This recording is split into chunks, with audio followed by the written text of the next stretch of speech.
স্বাগত বন্ধুরা। মিনুর গপ্পসপ্পর আসরে আজ শোনাব রবীন্দ্রনাথ ঠাকুর রচিত দুর্বুদ্ধি গল্পটি। ভিটা ছাড়িতে হইল, কেমন করিয়া তাহা খোলসা করিয়া বলিব না, আভাস দিব মাত্র। আমি পাড়াগে, নেটিভ ডাক্তার। পুলিশের থানার সম্মুখে আমার বাড়ি। যমরাজের সহিত আমার যে পরিমাণ আনুগত্য ছিল, দারোগাবাবুদের সহিত তাহা অপেক্ষা কম ছিল না। সুতরাং নর এবং নারায়ণের দ্বারা মানুষের যত বিবিধ রকমের পীড়া ঘটিতে পারে তাহা আমার সুগোচর ছিল। যেমন মনির দ্বারা বলয়ের এবং বলয়ের দ্বারা মনির শোভা বৃদ্ধি হয়, তেমনি আমার মধ্যস্থতায় দারোগার এবং দারোগার মধ্যস্থতায় আমার উত্তরোত্তর আর্থিক শ্রীবৃদ্ধি ঘটিতেছিল। এই সকল ঘনিষ্ঠ কারণে হাল নিয়মের কৃতবিদ্য দারোগা ললিত চক্রবর্তীর সঙ্গে আমার একটু বিশেষ বন্ধুত্ব ছিল। তাহার একটি অরক্ষণীয়া আত্মীয়া কন্যার সহিত বিবাহের জন্য মাঝে মাঝে অনুরোধ করিয়া আমাকেও প্রায় তিনি অরক্ষণীয় করিয়া তুলিয়াছিলেন। কিন্তু শশী আমারই একমাত্র কন্যা, মাতৃহীনা। তাহাকে বিমাতার হাতে সমর্পণ করিতে পারিলাম না। বর্ষে বর্ষে নতুন পঞ্জিকার মতে বিবাহের কত শুভ লগ্নই ব্যর্থ হইল। আমার চোখের সম্মুখে কত যোগ্য এবং অযোগ্য পাত্র চতুর্দলায় চড়িল। আমি কেবল বরযাত্রীর দলে বাহির বাড়িতে মিষ্টান্ন খাইয়া নিঃশ্বাস ফেলিয়া বাড়ি ফিরিয়া আসিলাম। শশীর বয়স 12 হইয়া প্রায় 13 পরে।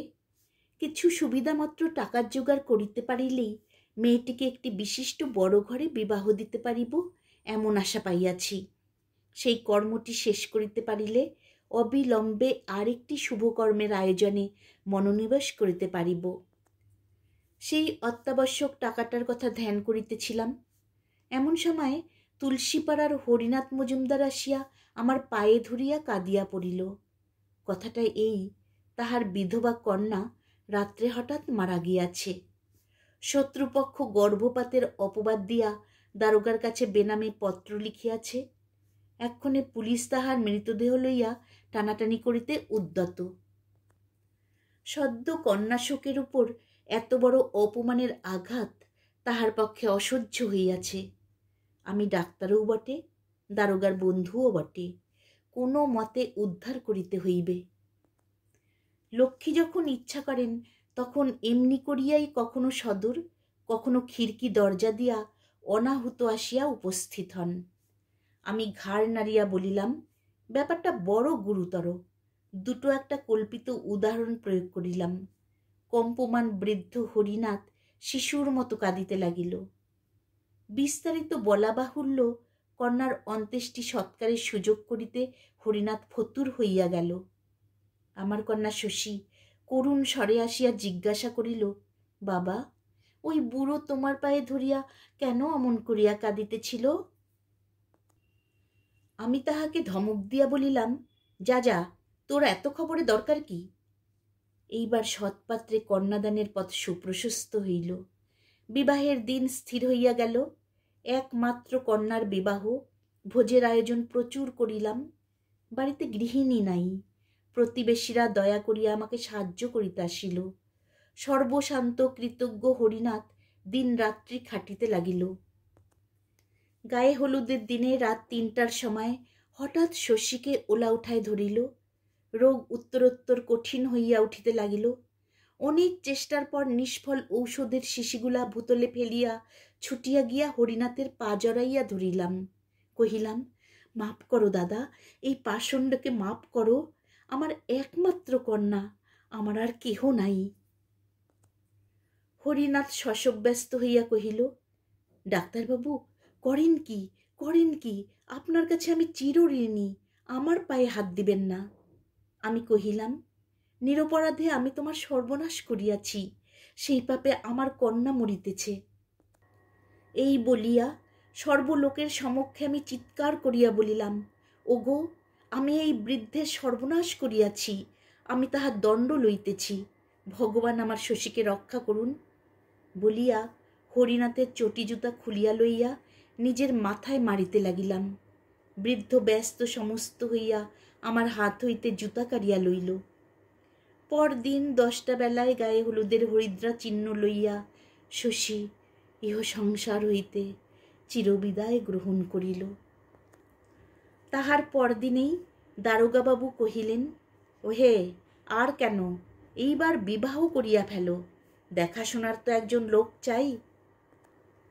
মানুষের মর্মান্তিক দুঃখ শোকের প্রতি এইরূপ নিষ্ঠুর অশ্রদ্ধা শয়তানকেও শোভা পায় না। কিন্তু নানা ঘটনায় দারোগার কাছে এমন মনুষ্যত্বের পরিচয় দিয়াছিলাম যে কোনো কথা বলিবার মুখ ছিল না। দারোগার বন্ধুত্ব সেই দিন যেন আমাকে চাবুক মারিয়া অপমান করিল। হৃদয়ে যতই ব্যথিত থাক, কর্মচক্র চলিতেই থাকে। আগেকার মতোই ক্ষুধার আহার, পরিধানের বস্ত্র, এমনকি চুলার কাষ্ঠ এবং জুতার ফিতা পর্যন্ত পরিপূর্ণ উদ্যমে নিয়মিত সংগ্রহ করিয়া ফিরিতে হয়। কাজের অবকাশে যখন একলা ঘরে আসিয়া বসিয়া থাকি, তখন মাঝে মাঝে কানে সেই করুণ কণ্ঠের প্রশ্ন বাজিতে থাকে, বাবা, ওই বুড়ো তোমার পায়ে ধরিয়া কেন অমন করিয়া কাঁদিতেছিল? দরিদ্র হরিনাথের জীর্ণ ঘর নিজের ব্যয়ে ছাইয়া দিলাম। আমার দুগ্ধবতী গাভীটি তাহাকে দান করিলাম। তাহার বন্ধকে জোতজমা মহাজনের হাত হইতে উদ্ধার করিয়া দিলাম। কিছুদিন সদ্য শোকের দুঃসাহ বেদনায় নির্জন সন্ধ্যায় এবং অনিদ্র রাত্রে কেবলই মনে হইত আমার কোমল হৃদয়া মেয়েটি সংসার লীলা শেষ করিয়াও তাহার বাপের নিষ্ঠুর দুষ্কর্মে পরলোকে কোনো মতেই শান্তি পাইতেছে না। সে যেন ব্যথিত হইয়া কেবলই আমাকে প্রশ্ন করিয়া ফিরিতেছে, বাবা, কেন এমন করিলে? কিছুদিন এমনই হইয়াছিল। গরিবের চিকিৎসা করিয়া টাকার জন্য তাগিদ করিতে পারিতাম না। কোনো ছোট মেয়ের ব্যামো হইলে মনে হইত আমার শশী যেন পল্লীর সমস্ত রুগ্না বালিকার মধ্যে রোগভোগ করিতেছে। তখন পুরা বর্ষায় পল্লী ভাসিয়া গেছে। ধানের ক্ষেত এবং গৃহের অঙ্গন পার্শ্ব দিয়া নৌকায় করিয়া ফিরিতে হয়। ভোর রাত্রি হইতে বৃষ্টি শুরু হইয়াছে, এখনও বিরাম নাই। জমিদারের কাছারি বাড়ি হইতে আমার ডাক পড়িয়াছে।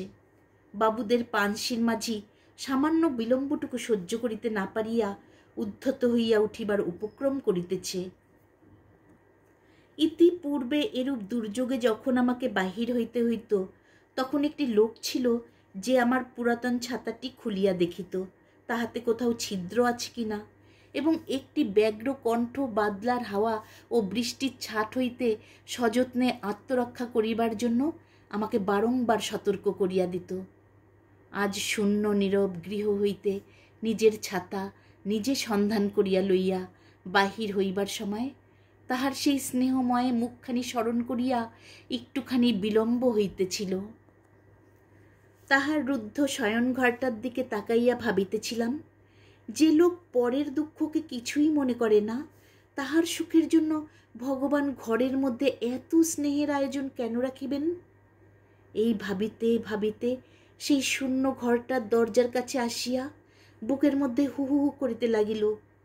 বাহিরে বড় লোকের ভৃত্যের তর্জন স্বর শুনিয়া তাড়াতাড়ি শোক সংবরণ করিয়া বাহির হইয়া পড়িলাম।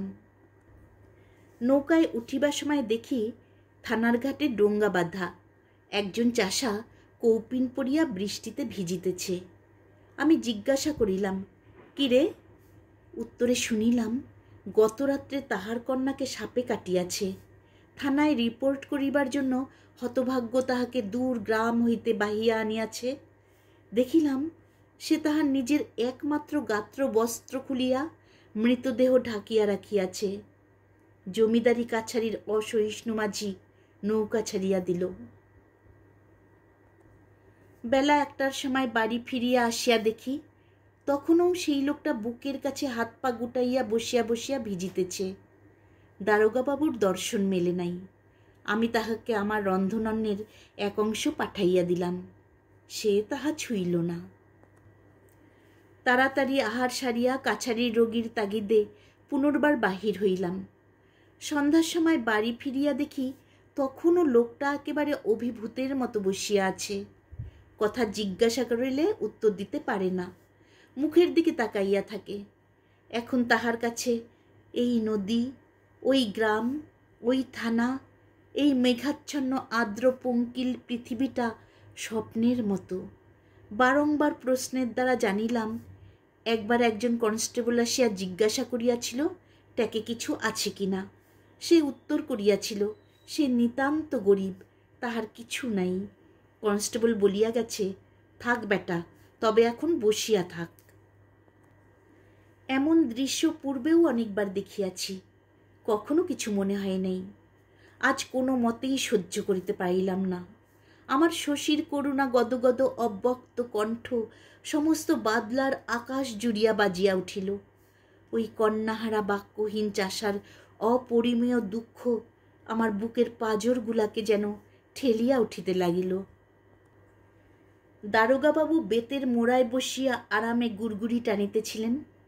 তাহার কন্যাদায়গ্রস্ত আত্মীয় মেশোটি আমার প্রতি লক্ষ্য করিয়াই সম্প্রতি দেশ হইতে আসিয়াছেন। তিনি মাদুরের উপর বসিয়া গল্প করিতেছিলেন।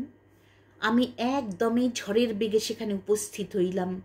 চিৎকার করিয়া বলিলাম, আপনারা মানুষ না পিশাচ? বলিয়া আমার সমস্ত দিনের উপার্জনের টাকা ঝনাত করিয়া তাহার সম্মুখে ফেলিয়া দিয়া কহিলাম, টাকা চান তো এই নিন, যখন মরিবেন সঙ্গে লইয়া যাইবেন। এখন এই লোকটাকে ছুটি দিন, ও কন্যা সৎকার করিয়া আসুক। বহু উৎপীড়িতের অশ্রুসেচনে দারোগার সহিত ডাক্তারের যে প্রণয় বাড়িয়া উঠিয়াছিল, তাহা এই ঝড়ে ভূমিসাৎ হইয়া গেল। অনতিকাল পরে দারোগার পায়ে ধরিয়াছি। তাহার মহোদাশয়তার উল্লেখ করিয়া অনেক স্তুতি এবং নিজের বুদ্ধিভ্রংশ লইয়া অনেক আত্মাধিকার প্রয়োগ করিয়াছি, কিন্তু শেষটা ভিটা ছাড়িতে হইল।